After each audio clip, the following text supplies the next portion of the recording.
আসসালামু আলাইকুম বন্ধুরা, আশা করি সবাই ভালো আছেন। আজকে একটা ছোট্ট বিষয় নিয়ে আপনাদের সামনে হাজির হয়েছি। ছোট্ট বিষয়, তবে আমি মনে করি একজন বাংলাদেশের নাগরিক হিসেবে এই বিষয়গুলো আমাদের সবারই জানা উচিত।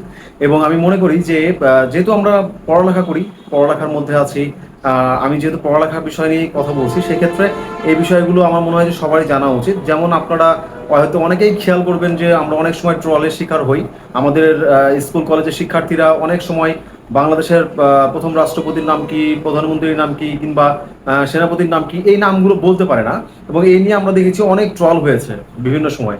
তো আমি মনে করি যে আমাদের আসলে এই যে আমরা যেহেতু সোশ্যাল মিডিয়া কিন্তু এখন এডুকেশন হয়ে গেছে, তাই আমি আমার যেহেতু একটা চ্যানেল আছে ইউটিউবে এবং এই পেজে ফেসবুক আইডিতে দেওয়ার জন্য ভিডিওটা বানাচ্ছি, সেই ক্ষেত্রে আমার মনে হয়েছে যে এই 2-3 মিনিট খরচ করে আমরা আমাদের বাংলাদেশের রাষ্ট্রীয়ভাবে প্রথম দায়িত্বপ্রাপ্ত ব্যক্তিদের নামগুলো আমরা একবার রিভাইজ করে নিতে পারি। এতে করে কি হবে, অনেক সময় দেখেন আমাদের কিন্তু যাদের বাচ্চা আছে তারা কিন্তু অনেক সময় প্রশ্ন করতে পারে, তখন আপনি কিন্তু উত্তর দিতে পারবেন। সুতরাং আমি আজকের এই ভিডিওটা বলবো যে আপনারা সবাই দেখলে আমার বিশ্বাস যে আপনারা নতুন একটা তথ্য হলেও পাবেন। তো আজকে আমার বিষয় হলো বাংলাদেশের দায়িত্বপ্রাপ্ত প্রথম ব্যক্তি কারা, এটা আজকে প্রথম পর্বে। আজকে আমি কয়েকজনের নাম বলবো এবং আরো কিছু বিষয় পরবর্তী পর্বে বলবো।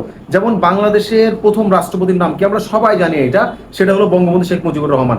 এরপরে প্রথম অস্থায়ী রাষ্ট্রপতি একজন ছিল তখন, তার নাম হলো সৈয়দ নজরুল ইসলাম, যিনি বঙ্গবন্ধু শেখ মুজিবুর রহমানের অবর্তমানে দায়িত্ব পালন করতেন। বাংলাদেশের প্রথম প্রধানমন্ত্রীকে, বাংলাদেশের প্রথম প্রধানমন্ত্রী হলো আমরা জানি সবাই তাজউদ্দিন আহমেদ। এই তিনটা জিনিস মোটামুটি আমরা সবাই জানি। তবে এরপরে আমরা যে টপিকগুলো বলবো বা যে প্রশ্নের উত্তরটা দিব, সেটা হয়তো অনেকেই একটু কম জানি। সেটা হচ্ছে যারা পড়ালেখা করছি না চাকরির জন্য, তারা জানি না হয়তো। বাংলাদেশের প্রথম স্বরাষ্ট্রমন্ত্রীর নাম কি? বাংলাদেশের প্রথম স্বরাষ্ট্রমন্ত্রীর নাম এইচ এম কামরুজ্জামান, যিনি জাতীয় চার নেতার একজন, আমার রাজশাহীর মানুষ। তিনি হলেন এইচ এম কামরুজ্জামান, বাংলাদেশের প্রথম স্বরাষ্ট্রমন্ত্রী। বাংলাদেশের প্রথম পররাষ্ট্রমন্ত্রীকে খন্দকার মোস্তাক আহমেদ।